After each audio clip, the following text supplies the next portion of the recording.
Film की शुरुआत एक ऐसी जगह से होती है जहां चारों तरफ सन्नाटा छाया हुआ है, लेकिन उसी सन्नाटे के बीच कुछ विशालकाय अंडे रखे हुए दिखाई देते हैं। अचानक उन अंडों में से एक में हलचल होने लगती है और कुछ ही पलों बाद उसका खोल टूटता है। अंदर से एक नन्हा सा डायनासोर बाहर निकलता है, लेकिन ये कोई साधारण डायनासोर नहीं था, क्योंकि इसे प्रकृति ने नहीं बल्कि इंसानों ने अपनी लैब में बनाया था। यहीं से शुरू होती है जुरासिक वर्ल्ड की कहानी। फिर हमें दो भाइयों को दिखाया जाता है।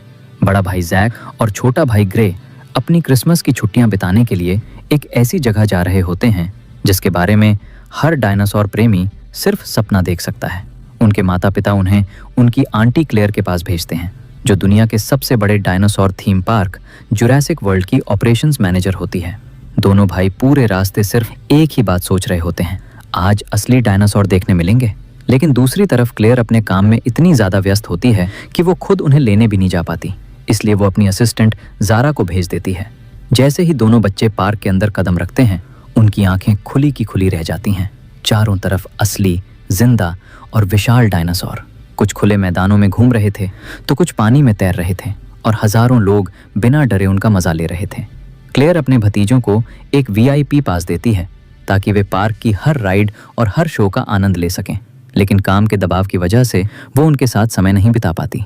उधर पार्क के मालिक साइमन मसरानी एक नई समस्या से परेशान थे।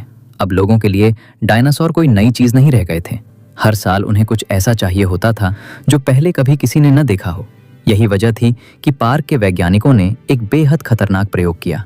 उन्होंने कई अलग अलग जीवों का DNA मिलाकर एक ऐसा हाइब्रिड डायनासोर बनाया जो पहले कभी इस धरती पर मौजूद ही नहीं था। उसका नाम था इंडोमिनस रेक्स। वो आकार में T-Rex से भी बड़ा, दिमाग से बेहद चालाक और ताकत में लगभग अजेय था। जब मसरानी पहली बार उसे देखने पहुंचते हैं तो वे भी हैरान रह जाते हैं, क्योंकि उस विशालकाय डायनासोर ने अपने बाड़े की मोटी कांच की दीवारों पर इतने गहरे पंजों के निशान बना दिए थे जैसे वो किसी भी कीमत पर बाहर निकलना चाहता हो। यही मसरानी को एक नाम याद आता है, ओवन ग्रेडी, एक ऐसा आदमी जिसे डायनासोर की आदतें किसी और से बेहतर समझ में आती थीं। दूसरी तरफ ओवन जंगल के बीच 4 खतरनाक वेलोसिरैप्टर्स को ट्रेन कर रहा होता है।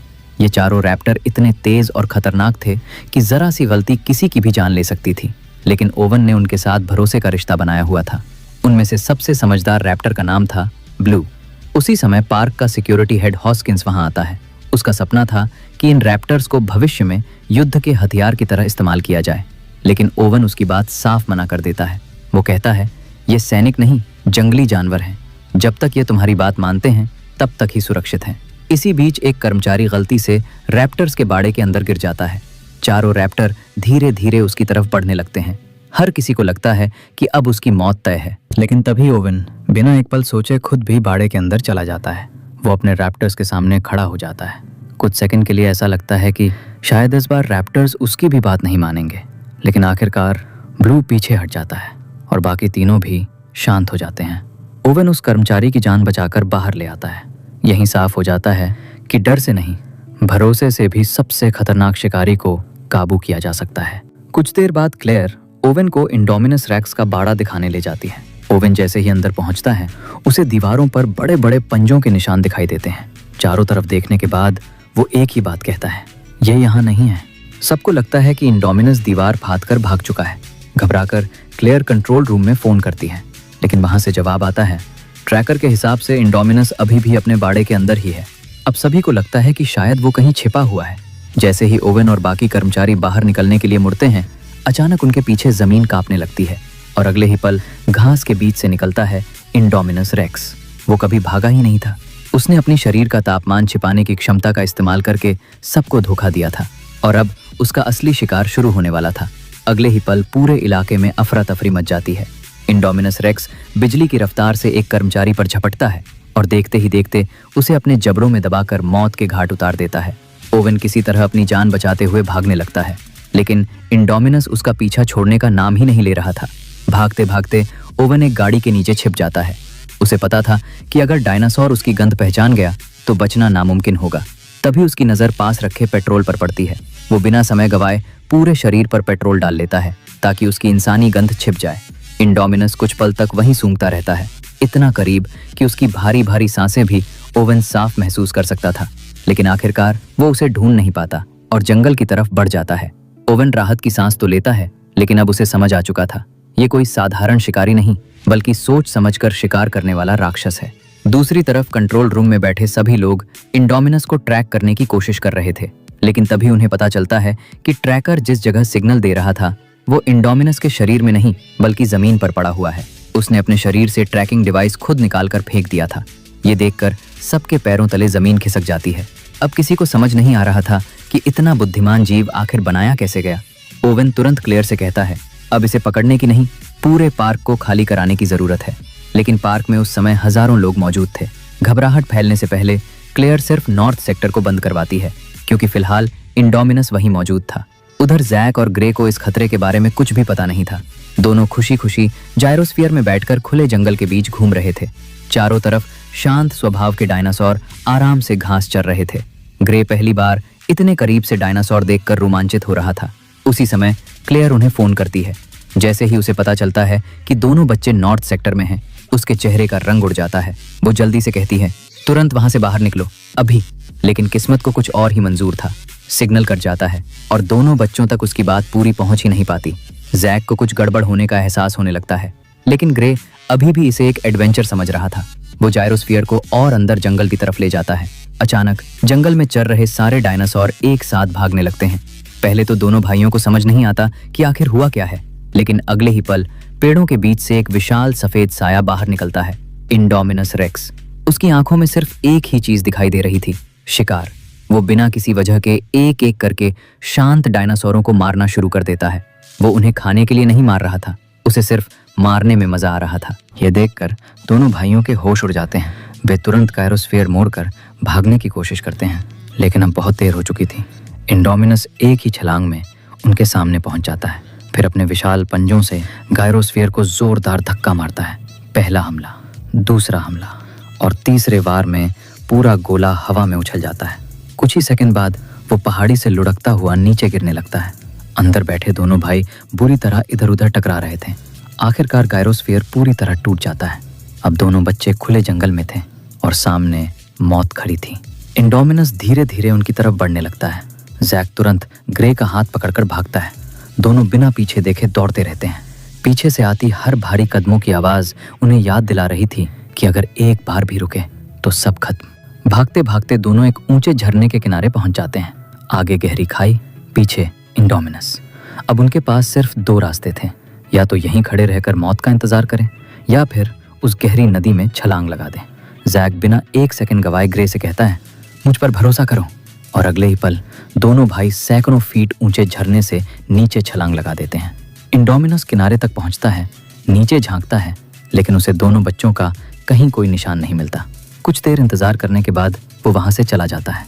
उधर नदी के तेज बहाव में बहते हुए दोनों भाई किसी तरह किनारे तक पहुंच जाते हैं। वे घायल जरूर थे, लेकिन अभी भी जिंदा थे। उन्हें बिल्कुल अंदाजा नहीं था कि असली परीक्षा अभी बाकी है। दोनों भाई किसी तरह नदी से बाहर निकल आते हैं। उनके कपड़े पूरी तरह भीग चुके थे और शरीर पर कई जगह चोटें भी लगी थी, लेकिन सबसे बड़ी बात यह थी कि वे अभी जिंदा थे। जैक समझ चुका था कि अब सिर्फ पार्क के रास्ते पर लौटने से काम नहीं चलेगा। उन्हें ऐसा रास्ता ढूंढना होगा जहां कोई डायनासोर न हो। इधर क्लेयर और ओवन भी लगातार बच्चों के पैरों के निशानों का पीछा कर रहे थे। रास्ते में उन्हें एक घायल एपेटोसॉरस दिखाई देता है। वो दर्द से तड़प रहा था, क्योंकि कुछ ही देर पहले इंडोमिनस उसे बुरी तरह घायल करके चला गया था। ओवन उसकी हालत देखकर समझ जाता है कि अब उसे बचाना संभव नहीं है। वो चुपचाप उसके सिर पर हाथ रखता है और कुछ ही सेकंड बाद वो विशाल डायनासोर हमेशा के लिए दम तोड़ देता है। ये दृश्य देखकर पहली बार क्लेयर की आंखें भर आती हैं। अब तक वो इन डायनासोरों को सिर्फ पार्क का हिस्सा समझती थी, लेकिन आज उसे एहसास हो रहा था कि ये भी जिंदा प्राणी है। उधर दोनों भाई जंगल में चलते चलते अचानक एक पुराने और जर्जर बिल्डिंग तक पहुंचते हैं। जैक उसे देखते ही पहचान जाता है। ये वही पुराना जुरैसिक पार्क विजिटर सेंटर था जो कई साल पहले बंद हो चुका था। अंदर हर तरफ धूल जमी हुई थी, टूटे हुए कंप्यूटर, बिखरी हुई कुर्सियां और बीते समय की यादें। लेकिन तभी जैक की नजर एक पुराने गैराज में खड़ी टूटी फूटी जीप पर पड़ती है। वो तुरंत उसे ठीक करने की कोशिश शुरू कर देता है। काफी मेहनत के बाद आखिरकार इंजन स्टार्ट हो जाता है। दोनों भाई राहत की सांस लेते हैं, क्योंकि अब उन्हें उम्मीद थी कि वे किसी तरह पार्क तक पहुंच जाएंगे। इधर कंट्रोल रूम में हालात लगातार बिगड़ते जा रहे थे। ओवन साफ कहता है कि इंडोमिनस को जिंदा पकड़ना अब नामुमकिन है, लेकिन पार्क के मालिक साइमन मसरानी आखिरी कोशिश खुद करना चाहते थे। वो हेलीकॉप्टर लेकर अपनी टीम के साथ उड़ान भरते हैं और इंडोमिनस की तलाश शुरू कर देते हैं। कुछ ही देर बाद क्लेयर उन्हें लोकेशन बताती है। इंडोमिनस पुराने पार्क और एवियरी के बीच मौजूद था। हेलीकॉप्टर सीधे उसकी तरफ बढ़ता है। जैसे ही सैनिक फायरिंग शुरू करने वाले होते हैं, इंडोमिनस अचानक दिशा बदल देता है और सीधे उड़ने वाले डायनासोरों के विशाल पिंजरे में घुस जाता है। अगले ही पल मजबूत कांच चकनाचूर हो जाता है। सैकड़ों टेरानोडॉन्स और डायमॉर्फोडॉन्स एक साथ आजाद होकर आसमान में उड़ने लगते हैं। अब पूरा पार्क खतरे में था। मसरानी हेलीकॉप्टर को संभालने की कोशिश करते हैं, लेकिन तभी एक विशाल उड़ने वाला डायनासोर तेजी से आकर हेलीकॉप्टर से टकरा जाता है। हेलीकॉप्टर अपना संतुलन खो देता है, पेड़ों से टकराता हुआ नीचे गिरता है और एक जोरदार धमाके के साथ आग के गोले में बदल जाता है। इसी के साथ साइमन मसरानी की मौत हो जाती है। अब पार्क पूरी तरह बिना नेतृत्व के रह गया था, लेकिन मुसीबत अभी खत्म नहीं हुई थी। एवियरी से निकले उड़ने वाले डायनासोर सीधे पार्क में मौजूद हजारों लोगों पर टूट पड़ते हैं। हर तरफ चीख पुकार मच जाती है। लोग अपनी जान बचाने के लिए इधर उधर भागने लगते हैं। लाउडस्पीकर पर लगातार घोषणा होने लगती है कि सभी लोग तुरंत सुरक्षित जगह पर पहुंचें। इसी अफरा तफरी के बीच ज़ारा किसी तरह जैक और ग्रे तक पहुंच जाती है, लेकिन तभी एक विशाल टर्नडॉन अचानक नीचे आता है और ज़ारा को अपने पंजों में पकड़कर आसमान में उठा ले जाता है। वो लगातार मदद के लिए चिल्लाती रहती है, लेकिन कोई कुछ नहीं कर पाता। कुछ ही पलों बाद दूसरा उड़ने वाला डायनासोर भी उस पर हमला कर देता है। दोनों के बीच ज़ारा खिलौने की तरह इधर उधर उछलने लगती है और तभी समुद्र से विशाल मोसासाउरस बाहर निकलता है। वो एक ही छलांग में दोनों उड़ने वाले डायनासोरों के साथ ज़ारा को भी निगल जाता है। पूरा दृश्य इतना अचानक होता है कि हर कोई सन्न रह जाता है। उसी समय ओवेन अपनी गाड़ी लेकर वहां पहुंच जाता है। वो क्लेयर और दोनों बच्चों को किसी तरह उस भीड़ से निकालकर सुरक्षित जगह की ओर ले जाता है। चारों को लगता है कि शायद अब सबसे बड़ा खतरा टल गया है, लेकिन उन्हें बिल्कुल अंदाजा नहीं था कि असली तबाही तो अभी शुरू होने वाली थी। दूसरी तरफ पार्क के मालिक साइमन मसरानी की मौत के बाद पूरा कंट्रोल अब सिक्योरिटी हेड विक हॉस्किंस के हाथों में आ चुका था। जहां हर कोई लोगों की जान बचाने के बारे में सोच रहा था, वहीं हॉस्किंस की नज़र सिर्फ एक चीज़ पर थी, उसका सैन्य प्रोजेक्ट। उसे लगता था कि अगर आज रैप्टर्स ने इंडोमिनस को ढूंढ लिया तो पूरी दुनिया को साबित हो जाएगा कि इन डायनासोरों को युद्ध में इस्तेमाल किया जा सकता है। इसीलिए वो बिना किसी की परवाह किए अपना प्लान लागू कर देता है। जब ओवेन को इस बात का पता चलता है तो उसका गुस्सा 7वें आसमान पर पहुंच जाता है। वो सीधे हॉस्किंस के पास जाकर कहता है, तुम समझ नहीं रहे हो, ये कोई मशीनें नहीं हैं। अगर एक बार इनका भरोसा टूट गया तो ये किसी की नहीं सुनेंगी। लेकिन हॉस्किंस उसकी एक भी बात नहीं सुनता। आखिरकार लोगों की जान बचाने के लिए ओवेन मजबूरी में इस मिशन का हिस्सा बनने के लिए तैयार हो जाता है। कुछ देर बाद चारों रैप्टर्स ब्लू, चार्ली, डेल्टा और इको को उनके बाड़े से बाहर निकाला जाता है। ओवेन खुद अपनी बाइक पर उनके साथ जंगल की तरफ निकल पड़ता है। बाकी पूरी सिक्योरिटी टीम उनके पीछे पीछे चल रही थी। योजना बिल्कुल साफ थी। रैप्टर्स पहले इंडोमिनस को ढूंढेंगे, उसे एक जगह घेरेंगे और तभी पूरी टीम उस पर हमला करेगी। कुछ ही मिनटों में रैप्टर्स को इंडोमिनस की गंध मिल जाती है। वे धीरे धीरे उसकी तरफ बढ़ने लगते हैं। पूरा जंगल एकदम शांत हो जाता है। हर किसी की नज़र सिर्फ एक ही दिशा में थी और तभी पेड़ों के पीछे से इंडोमिनस रेक्स बाहर आता है। लेकिन इस बार उसने हमला नहीं किया। वो बिल्कुल शांत खड़ा रहता है और फिर एक अजीब सी आवाज़ निकालता है। अगले ही पल चारों रैप्टर्स भी उसी तरह की आवाज़ निकालने लगते हैं। ये देखकर ओवन का चेहरा सफ़ेद पड़ जाता है। उसे तुरंत समझ आ जाता है कि आखिर वैज्ञानिकों ने इंडोमिनस का DNA क्यों छिपाया था। वो धीरे से कहता है, ये आधा रैप्टर है। यही वजह थी कि रैप्टर्स उसे अपना नया अल्फा मान चुके थे। अगले ही सेकंड सब कुछ बदल जाता है। जो रैप्टर्स कुछ पल पहले ओवन के साथी थे, अब वही पूरी सिक्योरिटी टीम पर टूट पड़ते हैं। जंगल गोलियों की आवाज़ से गूंज उठता है। कुछ सैनिक इंडोमिनस पर फायर करते हैं तो कुछ रैप्टर्स से अपनी जान बचाने की कोशिश करते हैं, लेकिन कोई भी उनका सामना नहीं कर पाता। कुछ ही मिनटों में पूरी टीम बिखर जाती है। हर तरफ चीखें, गोलियां और मौत का तांडव शुरू हो जाता है। ओवन किसी तरह अपनी बाइक मोड़कर वहां से निकलता है। उधर क्लेयर दोनों बच्चों को लेकर एक ट्रक में बैठी होती है। तभी सामने से ब्लू और बाकी रैप्टर्स दिखाई देते हैं। ग्रे डर के मारे कांपने लगता है, लेकिन तभी ओवन तेजी से वहां पहुंच जाता है। वो चिल्लाकर कहता है, गाड़ी भगाओ अभी। क्लेयर पूरी स्पीड से ट्रक दौड़ा देती है। पीछे रैप्टर्स उनका पीछा करते रहते हैं। कई बार ऐसा लगता है कि अब वे ट्रक पर छलांग लगा देंगे, लेकिन किसी तरह सभी लोग बचते बचाते कंट्रोल सेंटर तक पहुंच जाते हैं। इधर हॉस्किंस अभी भी अपनी हार मानने को तैयार नहीं था। उसे अब भी विश्वास था कि किसी तरह रैप्टर्स को दोबारा कंट्रोल किया जा सकता है, लेकिन उसे क्या पता था कि मौत उसी के पीछे खड़ी है। अचानक ब्लू चुपचाप उसके ऑफिस के अंदर पहुंच जाता है। हॉस्किंस पहले तो उसे शांत करने की कोशिश करता है। वो धीरे धीरे उसके पास बढ़ता है, लेकिन ब्लू अब किसी इंसान की नहीं सुन रहा था। अगले ही पल वो सीधे हॉस्किंस पर टूट पड़ता है। हॉस्किंस भागने की कोशिश करता है, लेकिन ब्लू उसे पकड़ लेता है और कुछ ही सेकंड में वो उसी इंसान का अंत कर देता है जिसने डायनासोरों को हथियार बनाने का सपना देखा था। अब पूरे पार्क में सिर्फ एक ही सच बचा था। इंडोमिनस रेक्स को रोके बिना कोई भी इस द्वीप से जिंदा बाहर नहीं निकल सकता था। और तभी ग्रे एक ऐसी बात कहता है जो इस पूरी लड़ाई की दिशा बदलने वाली थी। वो धीरे से कहता है, हमें इससे भी बड़े दांत चाहिए। यहीं से शुरू होने वाली थी फिल्म की सबसे खतरनाक और यादगार लड़ाई। ग्रे की बात सुनते ही क्लेयर के दिमाग में एक खतरनाक आइडिया आता है। अगर इंडोमिनस रेक्स को कोई हरा सकता है तो वो सिर्फ एक ही डायनासोर है, पार्क का असली राजा टी-रेक्स। क्लेयर बिना एक पल गवाए अकेले ही टी-रेक्स के बाड़े की तरफ दौड़ पड़ती है। उधर ओवन, जैक और ग्रे एक सुरक्षित जगह पर छिप जाते हैं, लेकिन उन्हें भी समझ आ चुका था कि अब सब कुछ इसी आखिरी दांव पर टिका हुआ है। क्लेयर बाड़े का दरवाजा खोलती है। धीरे धीरे अंधेरे में से एक विशाल साया बाहर निकलता है।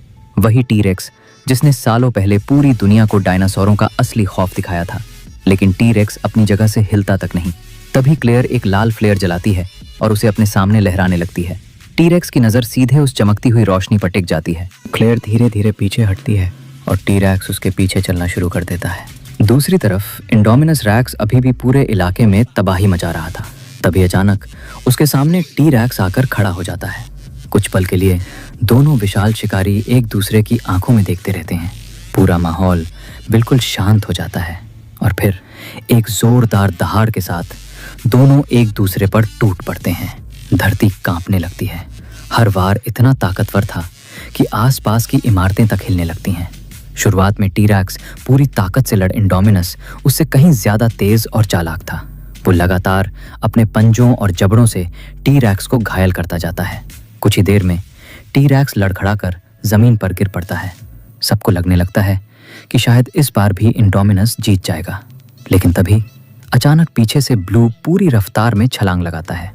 वो सीधे इंडोमिनस की गर्दन पर हमला कर देता है। इंडोमिनस का ध्यान बट जाता है। बस टी-रेक्स को इसी मौके का इंतजार था।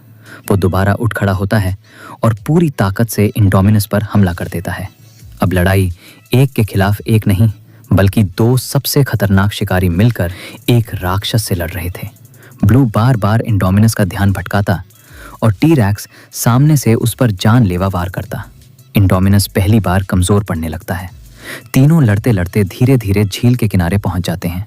इंडोमिनस पूरी ताकत लगाकर टी-रेक्स को पीछे धकेल देता है। ऐसा लगता है कि अब बस एक आखिरी हमला और टी-रेक्स खत्म। लेकिन तभी पानी के अंदर अचानक तेज हलचल होती है। अगले ही पल विशाल मोसासॉरस पानी से बिजली की तरह बाहर निकलता है। वो सीधे इंडोमिनस की गर्दन अपने विशाल जबड़ों में जकड़ लेता है। इंडोमिनस पूरी ताकत लगाकर छूटने की कोशिश करता है, लेकिन अब बहुत देर हो चुकी थी। मोसासॉरस उसे घसीटते हुए गहरे पानी में ले जाता है। कुछ सेकंड बाद पानी बिल्कुल शांत हो जाता है और उसी के साथ इंडोमिनस रेक्स का अंत हो जाता है। टी-रेक्स कुछ देर तक झील की तरफ देखता रहता है। फिर वो धीरे धीरे मुड़ता है और बिना किसी पर हमला किए अपने इलाके की तरफ वापस चला जाता है। दूसरी तरफ ब्लू की नज़र ओवन पर पड़ती है। कुछ पल के लिए दोनों एक दूसरे को देखते रहते हैं। ओवन मुस्कुराते हुए हल्का सा सिर हिलाता है। ब्लू भी जैसे सब कुछ समझ गया हो, वो भी बिना हमला किए जंगल की तरफ लौट जाता है। दोनों के बीच भरोसे का रिश्ता आखिर तक कायम रहता है। अब पूरे पार्क में सन्नाटा था। जहां कुछ घंटे पहले हजारों लोग छुट्टियां मना रहे थे, वहीं अब सिर्फ टूटी हुई इमारतें, बिखरे हुए वाहन और तबाही के निशान बचे थे। कुछ देर बाद जैक और ग्रे के माता पिता वहां पहुंच जाते हैं। दोनों बच्चे उन्हें देखते ही दौड़कर गले लग जाते हैं। क्लेयर की बहन भावुक होकर उसका धन्यवाद करती है। अगर क्लेयर और ओवन समय पर ना पहुंचते तो शायद उसके दोनों बच्चे कभी जिंदा वापस नहीं आते। ओवन और क्लेयर भी एक दूसरे की तरफ देखते हैं। इतनी बड़ी तबाही के बाद उन्हें एहसास हो चुका था कि जिंदगी सिर्फ काम या जिम्मेदारियों का नाम नहीं है। कुछ रिश्ते ऐसे होते हैं जिन्हें दूसरा मौका देना चाहिए। आखिर में दोनों साथ साथ उस बर्बाद हो चुके जुरासिक वर्ल्ड से बाहर निकल जाते हैं और कैमरा धीरे धीरे उस पार्क की तरफ जाता है जहां कभी इंसानों ने प्रकृति पर राज करने की कोशिश की थी। लेकिन आखिरकार प्रकृति ने एक बार फिर साबित कर दिया कि उससे बड़ा और ताकतवर कोई नहीं। यहीं पर जुरासिक वर्ल्ड 2015 की कहानी समाप्त होती है। तो कमेंट में ज़रूर बताएं कि ये मूवी एक्सप्लेनेशन आपको कैसी लगी। मिलते हैं ऐसे ही कोई और मूवी एक्सप्लेनेशन वीडियो में। तब तक के लिए बाय बाय।